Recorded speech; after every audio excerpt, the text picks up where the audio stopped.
so I think we should start. Welcome to the City Council meeting. As always, we will start with the Pledge of Allegiance, and I'll lead. Pledge allegiance to the flag of the United States of America and to the republic for which it stands, one nation, under God, indivisible, with liberty and justice for all. All right, next we have the consent agenda, and there were no items pulled. Do we have a motion? All in favor of the motion, aye. Aye. All opposed, nay. All right, so that passes. Next we have the Planning Commission. We have Bynum Walter and our new chair, Dwight Otwell. Thank you, Madam Mayor. Bynum Walter, Planning and Development, joined by Dwight Otwell, Chair of the Planning Commission. Preview of upcoming holidays over the next 60 days or so. A reminder about hearings that are already scheduled. You always flash those holidays so quick that I can, and there's a lot on there. Reflect on them longer. Do any of them? Not to my knowledge, no. Well, I believe we are meeting on Cinco de Mayo. Okay. So I expect beer.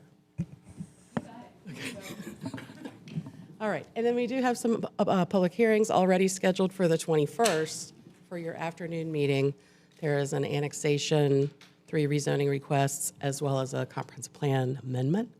Right now, we don't have anything scheduled for the evening agenda on May 5th, as previously mentioned, May 5th. We are suggesting 3 items for that evening, and I'll talk about each of these coming out of Planning Commission. So the first is 3 parcels on Trailwood Drive. This is the northernmost of the 3 requests that are currently pending. The other 2 are public hearing this evening. So this is just under 13 acres. Going to a residential mixed-use district, 3-story height with conditions, as well as a portion of the site would be residential 10 with conditions. This is consistent overall with the comprehensive plan, but inconsistent with the future land use map, as well as the urban form map. Planning Commission does recommend approval by a split vote. I will note that after conversation with the applicant, I understand they would like for you to delay taking action to set the public hearing. They would prefer to come back at a future meeting so they could make some revisions to the request. Next up, this is 3470 Blue Ridge Road. This is under 2 acres. And I apologize, the districts here are inappropriately listed. This is going from a residential district to a residential mixed-use 3-story district. This is consistent with the comprehensive plan, but inconsistent with future land use map and urban form map. Planning Commission recommends approval, again, suggesting a May 5 public hearing. I will note the correct information about the request does appear in your agenda materials if you need to refer to those. And then finally, some parcels on Martin Street, West Martin Street, Commerce Place, and West Davie Street. Again, under 2 acres. A blend of districts here, a combination of downtown mixed use, 5-story and 20-story height limit. Some has frontage, some has conditions, all going to a unified downtown mixed use district with 20-story height and conditions. This is consistent with your comprehensive plan, with the future land use map and the urban form map.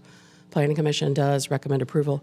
RHDC recommends approval, but with caveats. They would like some concessions to preservation.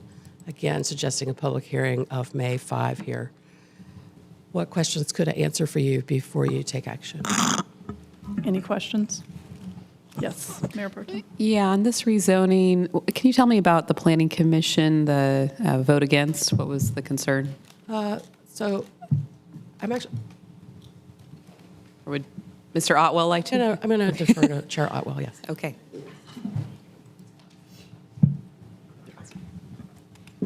And welcome, Chair Otwell. Thank you for your service. Greetings to the council. Thank you for having me here. The one no vote on the Martin and Davie Street rezoning was myself. That's how he knows. The conditions remove the shop front frontage, and I felt that the offered conditions were neither sufficient nor binding. Thank you. And then a question on the prior rezoning case that came up, your first one, for Trailwood, just checking with the applicant, Molly. If we delay setting the hearing, my guess is it wouldn't come until early June, that first meeting in June, because we'll want a 7 p.m. time. Because I think there's considerable interest in this one. Is that okay?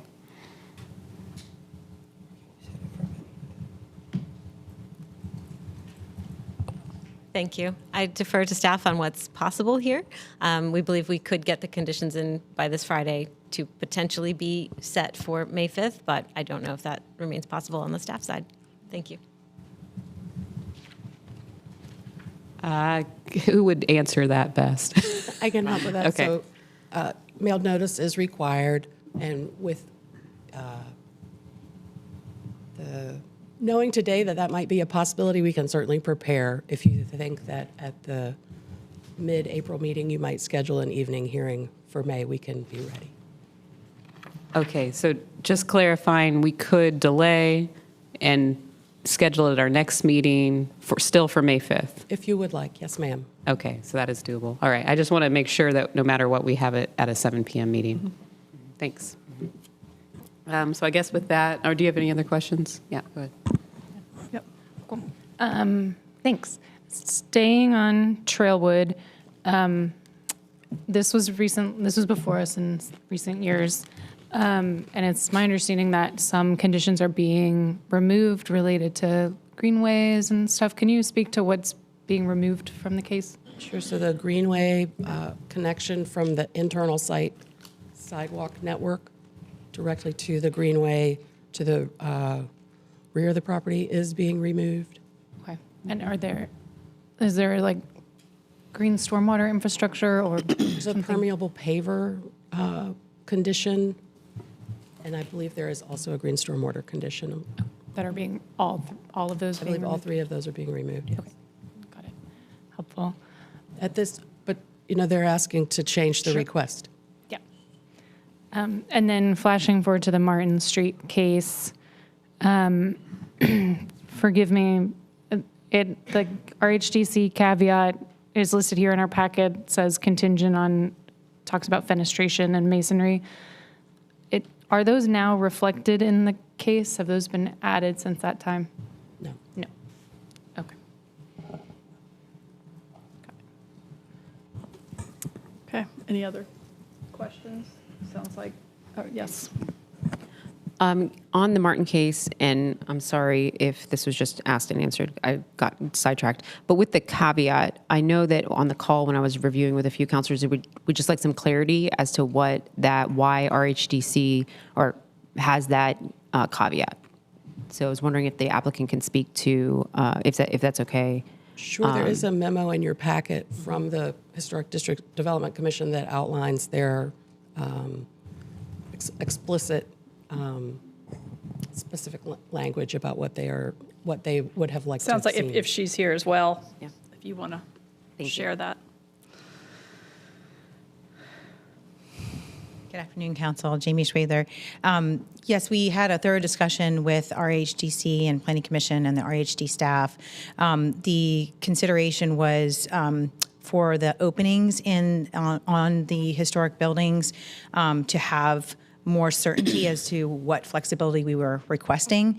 And the RHDC wrestled with whether to send it forward with a recommendation, a denial, or kind of be more specific. And their recommendation for approval with the caveat was, we recommend approval if you'll continue to work on these conditions to get tighter language around that. We've since done that.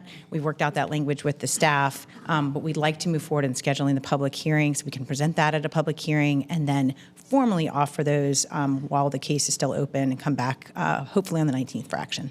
Awesome. Thank you so much. Okay. So it sounds like no further questions. Do we have motions? Yeah, motion to set the public hearing for this one, rezoning Z126 as suggested, May 5th at the 7 p.m. And then for the first rezoning on Trailwood, we're going to delay setting that till our next meeting. So we'll bring that back as a special item. Also, Z 5225.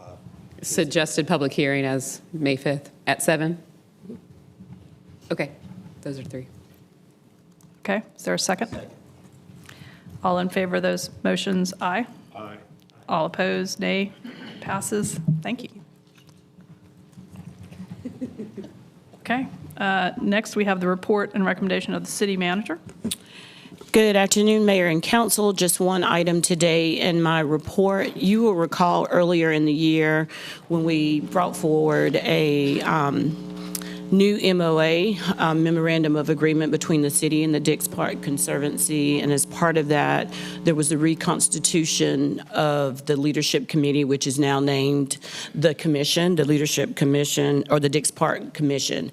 And so you should have received a ballot last night and then a follow-up ballot today. So we have Stephen Bitley with Parks, Recreation, and Cultural Resources to kind of walk you through that process. Yeah, I have a very short presentation, 7 slides. It helps to remind you and set context for your discussion about your appointments. Your action on January 20th had multiple directions related to the memorandum of agreement, authorizing the manager to move forward with it. Some core changes, including looking at updates to our naming rights policy, more flexibility to privately funded public art, clarified roles and responsibilities with between the city and the Conservancy, makes the Conservancy our primary partner related to buildings in the park, and then ultimately what we're here to talk about today is it establishes or reconstitutes the Dix Park Commission. The focus of the commission will be about recommending priorities to you related to budget, projects, plans, and studies for your review and approval. Helps set up further park policies as the park changes and continues to, and then approves privately funded public art in the park. Other areas that it will help establish this updated naming rights policy for you to review and approve at a future meeting, will help look at smaller changes to the master plan, but recommend major ones for your approval. It consolidates 2 existing committees, which we are currently working on and which is currently being advertised. We sent a manager's update to you on Friday, so if you have constituents that want to participate in this committee, there is currently a publicly advertised process to do that. And then it advises the council related to the building strategy. Here is the makeup. I have put in bold the 3 appointments for your consideration today. I believe we have informed you of the Conservancy appointments. We're still waiting for Wake County to make their appointment. I have confirmed that David Smith will be the appointment from the Department of Agriculture.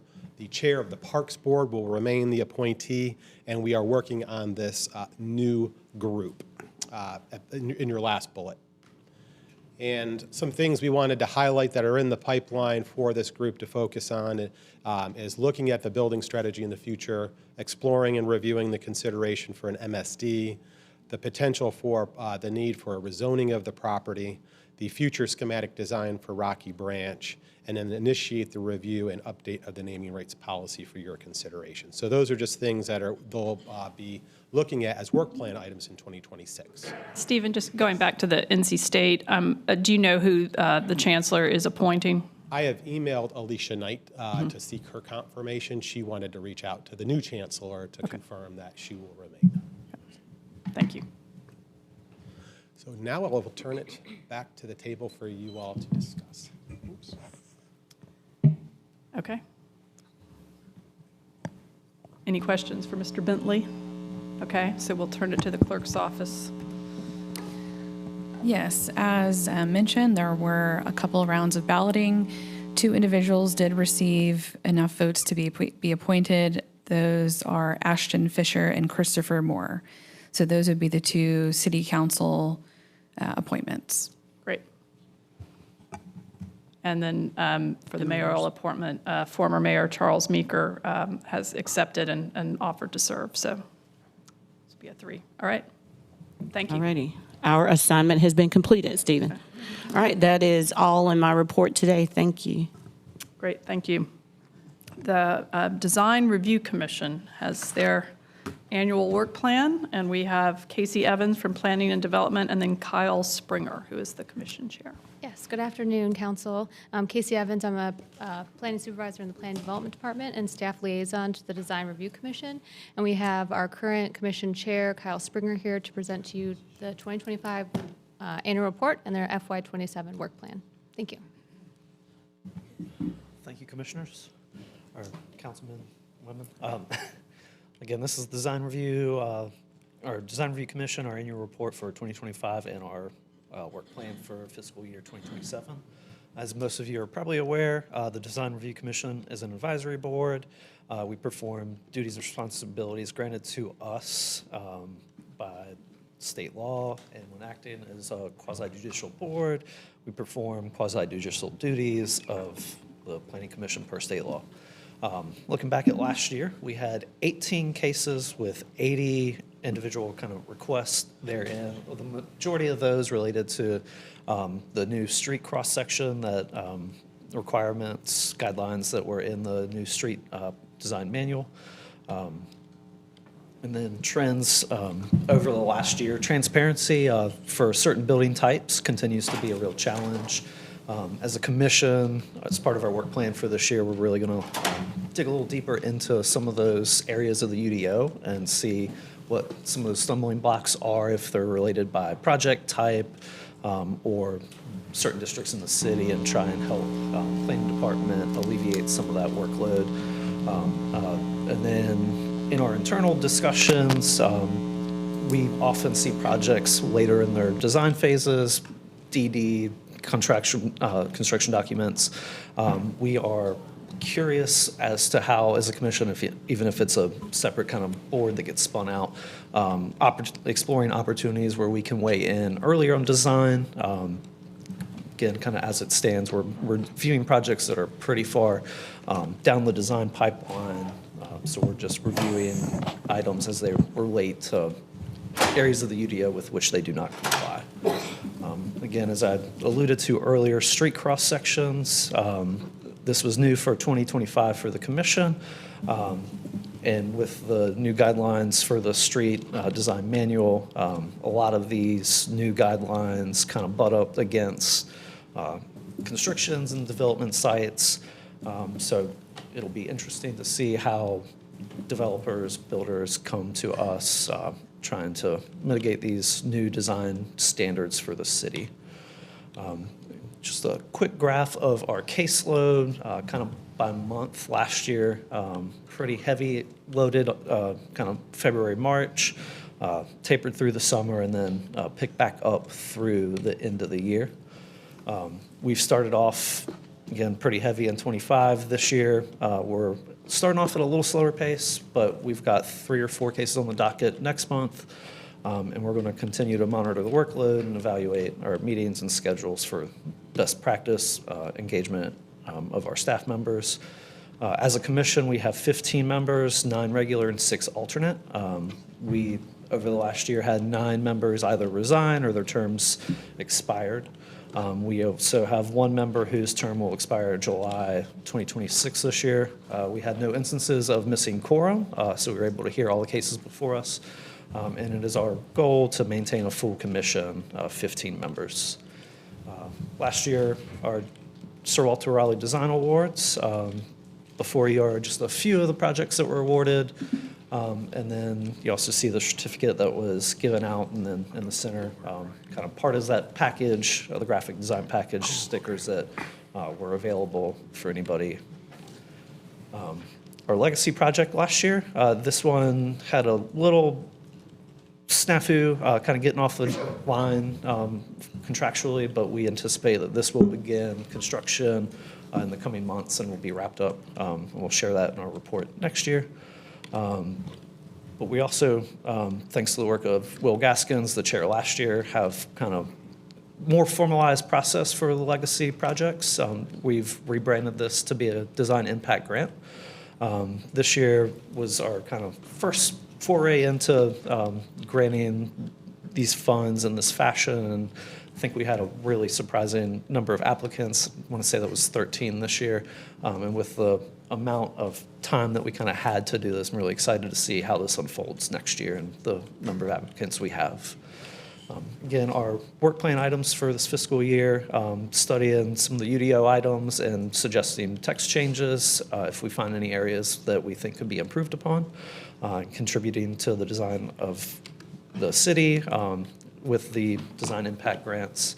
And then want to alert you all to the 2026 Sir Walter Raleigh Awards. These are going to be in September, I believe September 30th at 6 p.m. at the chapel at Dix Park. And nominations open this coming Monday, April 13th. Right. Any questions? Sir. Councilor Silver. Kyle, thank you for the presentation on both the work plan and the annual report. Had a question on the trends. You had mentioned that there were 2 trends you identified. If you can go back, the first one, So you said that there was a desire to have earlier input because when it gets to you, it's pretty advanced. But then at the end, you also had a recommendation for potential text changes. I'm just trying to understand, are you just looking to have that discretionary advice to applicants, or are you also looking for potential text changes? You know, I've always struggled when you have discretionary advice versus, this is what we encourage you to do versus what you're mandated to do, including alternates. So I'm just trying to clarify, are you looking to provide some input in a discretionary informal format, or are you looking for some code changes that may include some design alternates, which will get to where you want to go? So that's both for the transparency as well as the street design as well. I think on the transparency side, there are a few really specific requirements in that that kind of really, and forgive me for not being fully versed on this, but spell out certain requirements for the glazing itself for ground level transparency that I think, while it's been less of a stumbling block, I think there are certain applicants that continue to kind of bump up against that, and it relates to energy performance of that type of glazing while it still meets the visibility requirements in the spirit. It doesn't align with the letter of the UDO. Street cross sections, this being so new, I think we are going to continue to observe trends on that before we would recommend any changes to the street design manual. But I think with transparency, we've seen enough of this to be able to make some suggestions and or recommendations for potential text changes. And then the early design review, I think that would be separate of our kind of mandate as a design review commission, and it would be more informal. I don't know that we would, the way the commission is formed or formulated right now, that early design review would kind of jive well with everything. Yeah, that's the concern I'm raising. I hear the intent of what the design commission wants to do. I just get concerned because we used to have design guidelines. They were encouraged. People didn't follow them. Guidelines somehow were interpreted as law.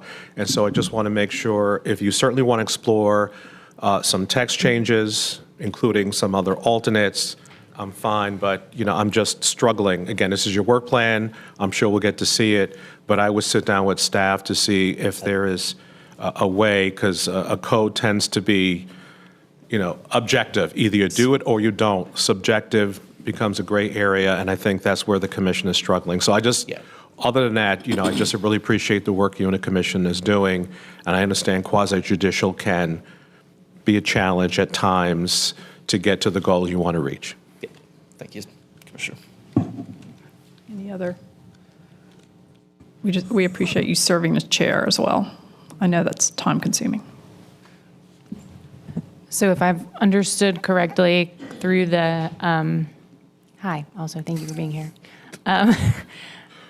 Based on the packet materials, it looked like there were 5 recommendations, but based on your slides here, it really sounds like the transparency one is the area where you have the most trend data, where you would be most likely to have a informed input on a text change that would like alleviate some of these pressures. Yeah, Is that right? Without digging too deep into it, I think the cases that we're seeing primarily that bump up against that are kind of the quick service restaurants as they come online around the area outside of the downtown corridor, storage unit facilities.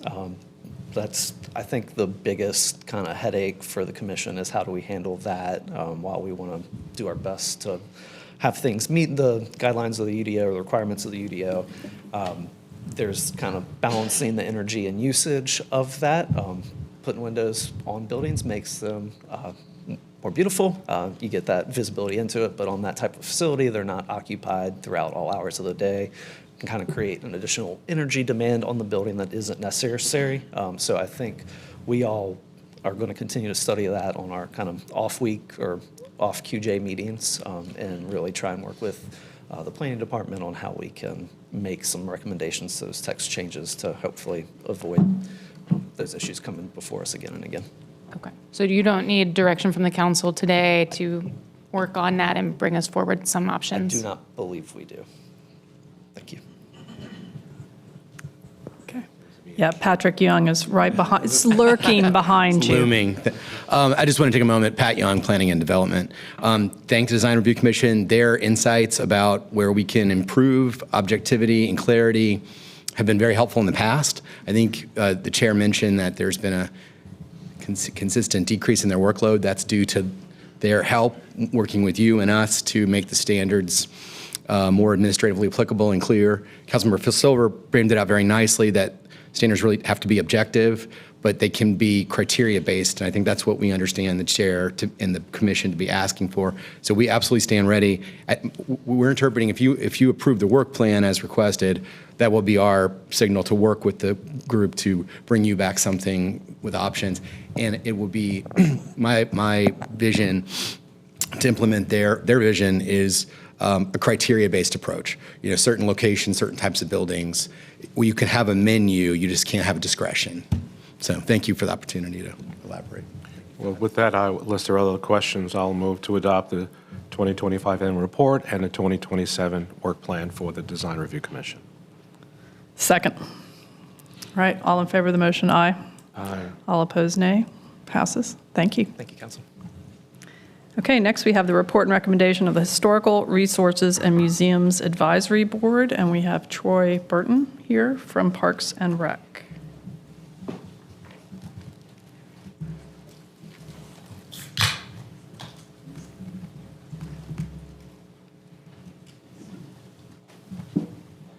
Hello, good afternoon. I'm Troy Burton, staff for Historic Resources and Museums, and I have with me today our Vice Chair, Elizabeth Caliendo, who will deliver our report. Great. Good afternoon. As Troy said, I'm Elizabeth Caliendo, Vice Chair of the Historic Resources and Museums Advisory Board. Our Chair, Jenny Harper, is traveling today and was unavailable to be here. I appreciate being able to give you a brief update of our work over this past year. 2025 had many highlights, but these are the most significant. First, the continued popularity of the Historic Resources and Museums program. This past year, across all our sites, we served 486 visitors, reflecting a 2% increase from the previous year. Second, we welcomed new friends as the Historic Cemeteries Advisory Board dissolved, with the remaining members joining our board. Third, the HRM program produced another successful Holiday Express at Pullen Park to rave reviews. The event ran 17 nights, sold out quickly, and welcomed over 42,000 guests, a new record. We look forward to bringing Holiday Express to the public next year. Fourth, successfully published another 2,300 objects from the HRM program collection online for the public, bringing the total online HRM program object database to more than 32,000 objects.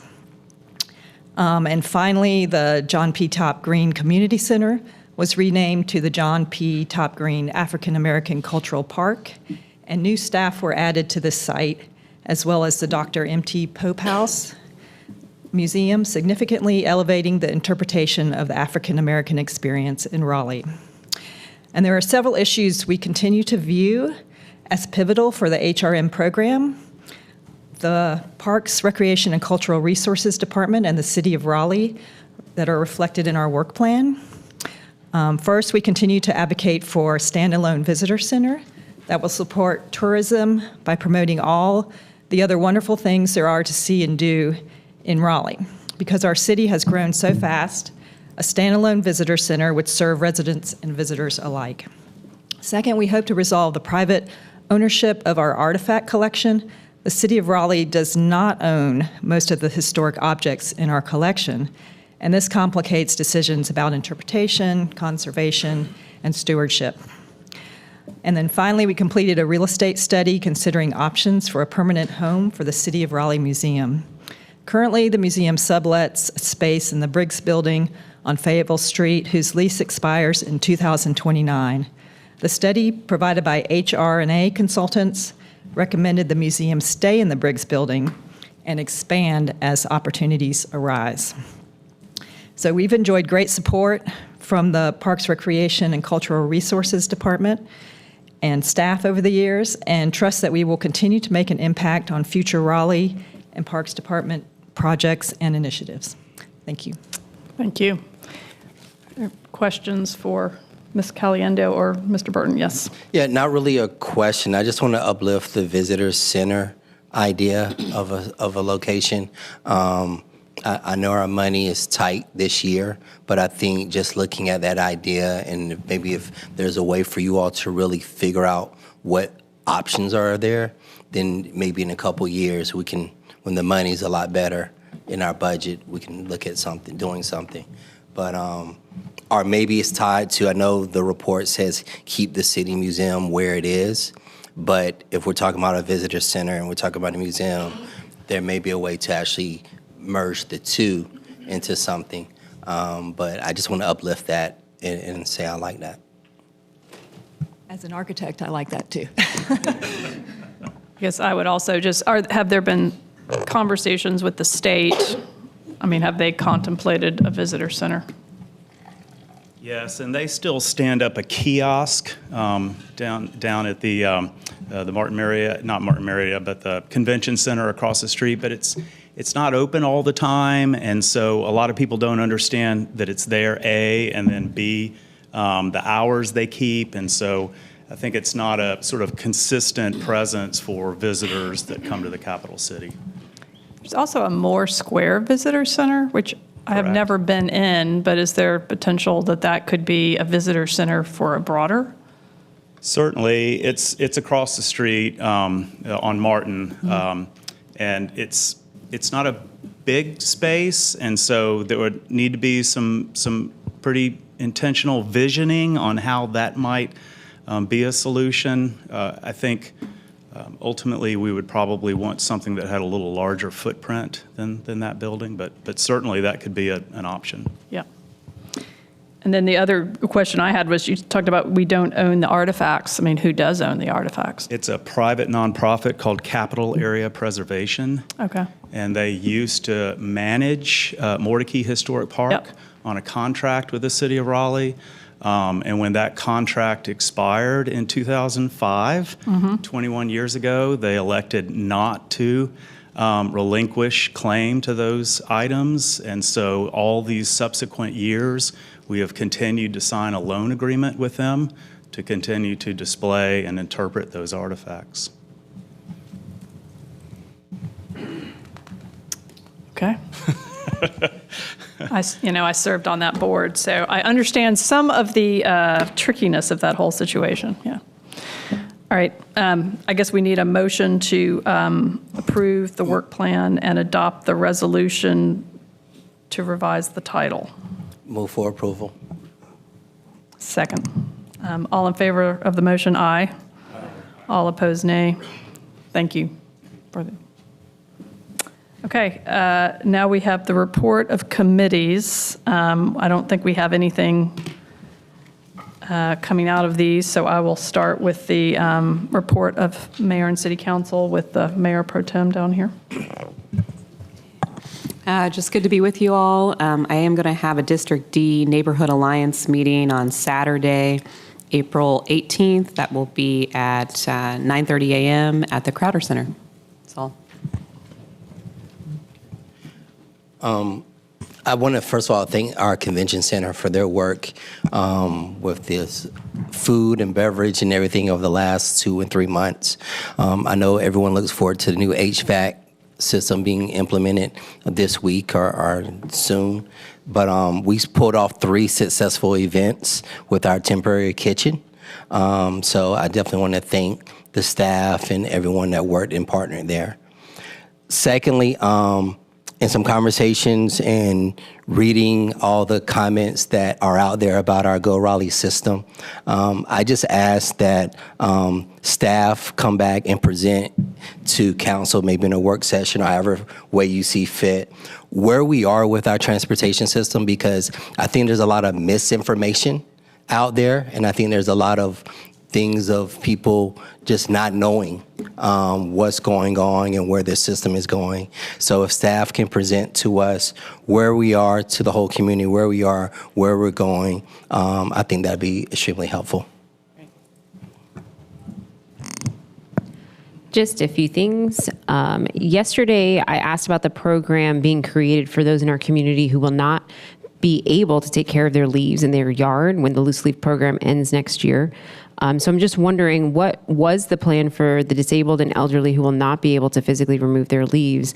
I know that I and Councilor Lambert Melton had sent staff a proposal to use a nonprofit partner to assist in getting the leaves bagged and to the curb for weekly pickup, but we've not heard back as to why this idea can or can't work. So I would like to ask and direct, can we have a follow-up from staff as to the details of the program beyond signing up for the needs-based assistance program?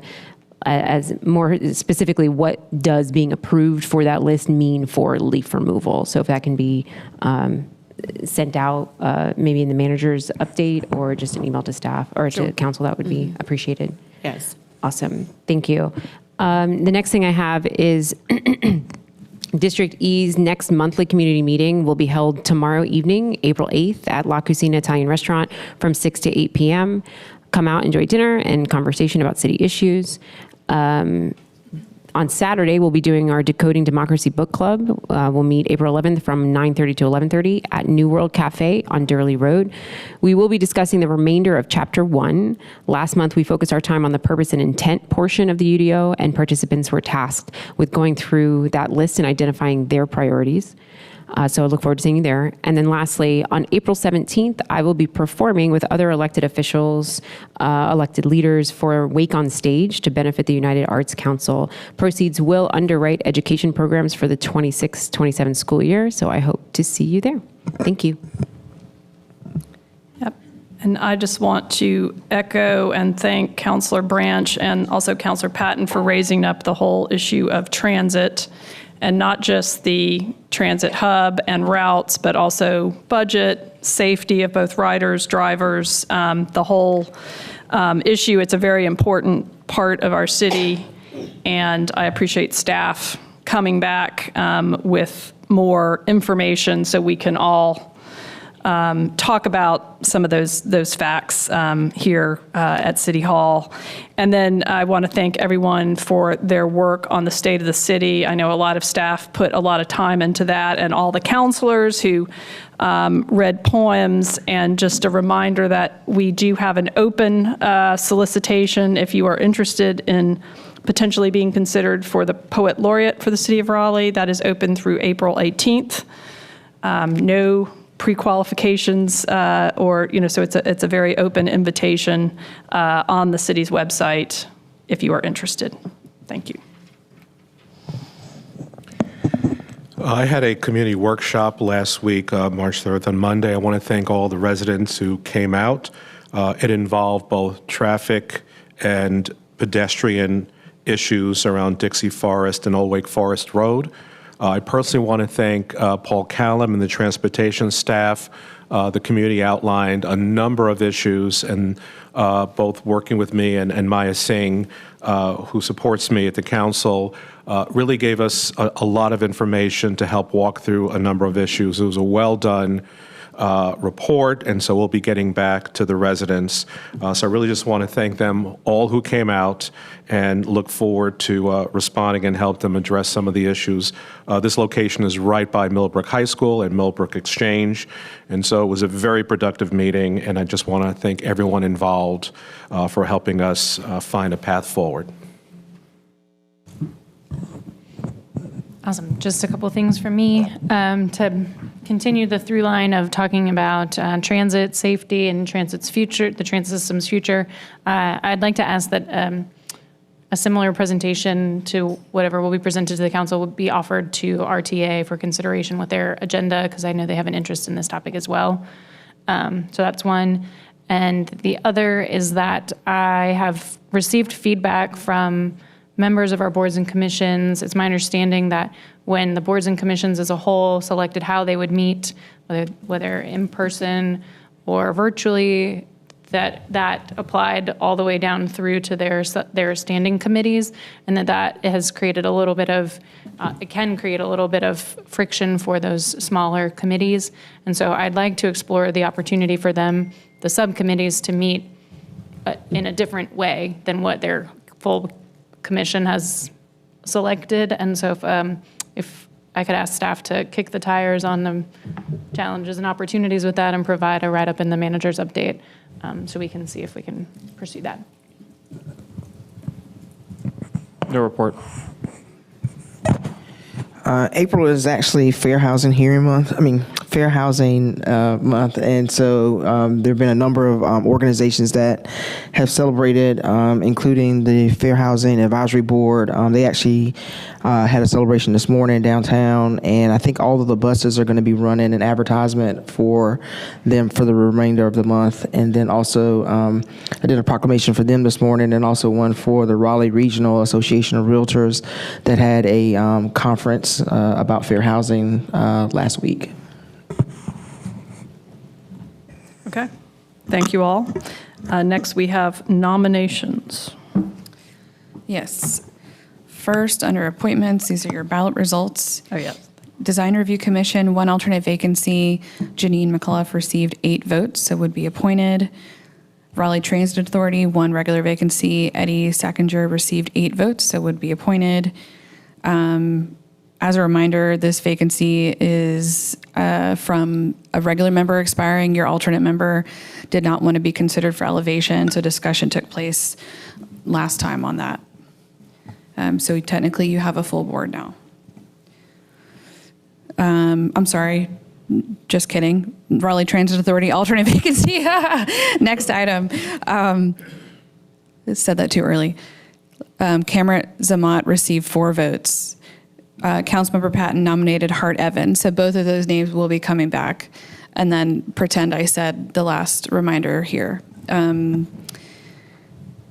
Nominations, Arts Commission, 2 regular vacancies and a removal request. Terms of 2 members, Jake Campbell and Eliza Kaiser, are expiring. Both would like to be considered for reappointment.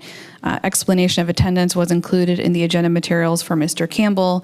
Additionally, the chairperson has submitted a request for the removal of a member due to attendance concerns. This process is laid out in the city code, so they're just following that process. That formal request was included in your agenda materials for Ladarius Hicks. Move to reappoint Eliza Kaiser. Second.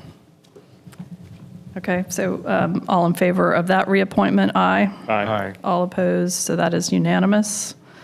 The removal, do we need a? Move to remove Ladarius Hicks. Okay, second. All in favor of that motion, aye. Aye. All opposed, nay.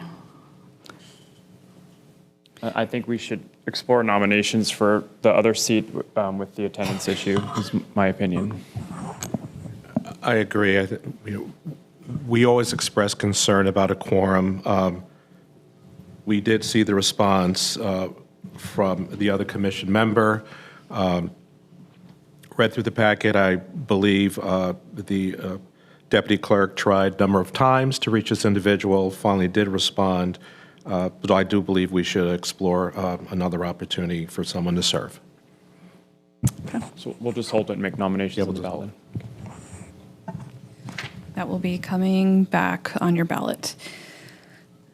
Next is Historical Resources, now Historic Resources and Museum Advisory Board. Cassidy, Yes. real quick, I'll go ahead and just nominate Jay Campbell so that they're pending on the ballot, but it opens it up for other nominations, and then Jay can reach out to council members and provide, I guess, the pitch if they want. Fair. That's fair. Historic Resources and Museum Advisory Board, various vacancies here. As you will recall, the council took action last year to formally dissolve the HRMAB, the Historic Cemeteries, and consolidate it with the HRMAB. Some time has passed since that action, and have been several membership updates since that time due to resignations, natural attrition, term expirations. I think it was 5 to 10 individuals that rolled off. After a temporary period of surplus due to these actions and touch points with all members, the temporary surplus has now kind of been resolved. Touch points have been made with all members except for one we were not able to reach regarding their continued interest to serve. So staff is now bringing forward the stabilized roster. Attendance, this one's a little different because there was so much information. So attendance information was also consolidated in that roster. So staff is kind of requesting the formal reappointment of all of those members that are requesting just because there was such a high number. Let me know if you have any questions. No questions? Okay, and then we also have the Parks and Rec. I'm sorry, just to clarify, staff is requesting the formal reappointment of the members. Okay. Yes. Yeah. Move for a reappointment. Second. All in favor of that motion, aye. Aye. All opposed. Okay, so that. Okay. Yes, and lastly, Parks, Recreation, Greenway Advisory Board resignation has been received from Jack Hilton. Mayor Cowell has nominated Deborah Thompson. So that will be coming back on your next ballot. And that's it. Thank you. Thank you. All right, report and recommendation of the city attorney. Good afternoon, Mayor and members of council. I'm joined this afternoon by Rand Northrup, who will be moving the slides for me. But if you'll recall, back on January 20th, you adopted your tobacco-free ordinance with an effective date of April 20th. The ordinance made city properties tobacco-free and free from the use of e-cigarettes and expanded non-smoking protections to all enclosed public places. A cross-departmental team that includes communications, engineering services, and I do think some of them are here today, engineering services, Raleigh Water, transportation, HR, convention and the performing arts, has been working to implement the new ordinance. What you have before you is the visual of what the signage will look like. On the left is what Wake County, when they adopted the ordinance, you see their signage, and then on the right will be the city signage, so that the signage is fairly consistent across throughout the community. It includes the universally recognized icons for smoking, vaping, and tobacco, with the hash slashed out, meaning not no smoking, vaping, or tobacco usage on our facilities. We also include on that signage a QR code for individuals who may be interested in quitting. Next slide, you also see additional signage. Those decals will be at the entrance to all of our city buildings, as well as we will have decals in our vehicles, since smoking is not permitted or vaping will be permitted in our vehicles. We are also, again, following along that theme, we'll have the QR code for those interested in quitting. We are also working with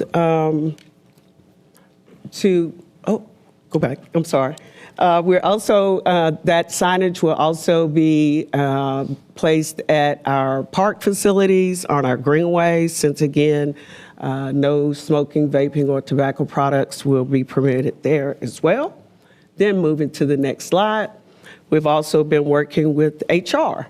HR has put together a new policy that is being circulated, as well as we will be posting flyers. And we are developing frequently asked questions for our employees as we, again, move forward with implementing the ordinance effective on April 20th. Then next slide. And then finally, the tobacco-free coalition, the Wake County Tobacco-Free Coalition will be hosting an event to celebrate the passage of the ordinance, which is scheduled for April 20th from 3:30 to 5 at the chapel at Dix Park. And you should be receiving an invitation or additional notice about that. Any questions? Questions?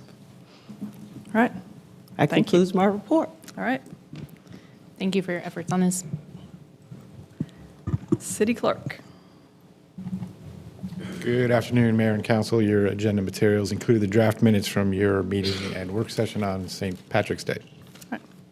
Move approval. Lou, I sent this through in the questions. There, just in the minutes, the one nominee, their name is captured incorrectly. Yeah, we will make that change. Make that change. I should have mentioned that, but yes, that was, Cool. It's an administrative change. So. Got it. Cool. Well, move for approval with that amendment. Okay. All in favor of that motion, aye. All opposed, nay. It's unanimous. Thank you. Thank you very much. All right. We are now have a motion to enter into closed session pursuant to General Statute 143, 318, 11A3 to consult with the city attorney in order to preserve attorney-client privilege, and General Statute 143, 318, 11A6 to consider qualifications, competence, performance, character, fitness, conditions of appointment, or conditions of initial employment of an individual public officer, employee, or prospective public officer, employee. So moved. Second. All in favor of that, aye. All opposed, nay, and that is unanimous. So we are now in closed session.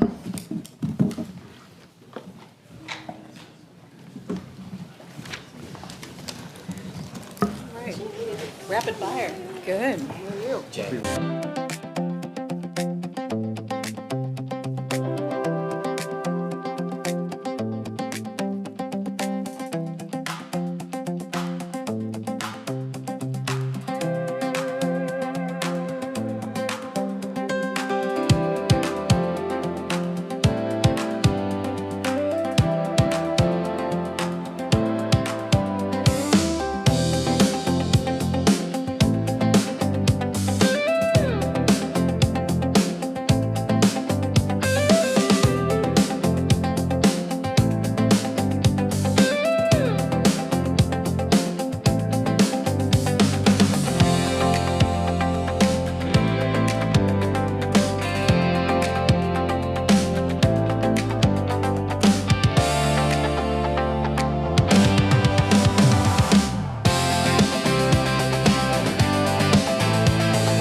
I think we're good. Yeah. Okay. The council met in closed session, and we have nothing to report out, so we will stand adjourned until 7 p.m. this evening.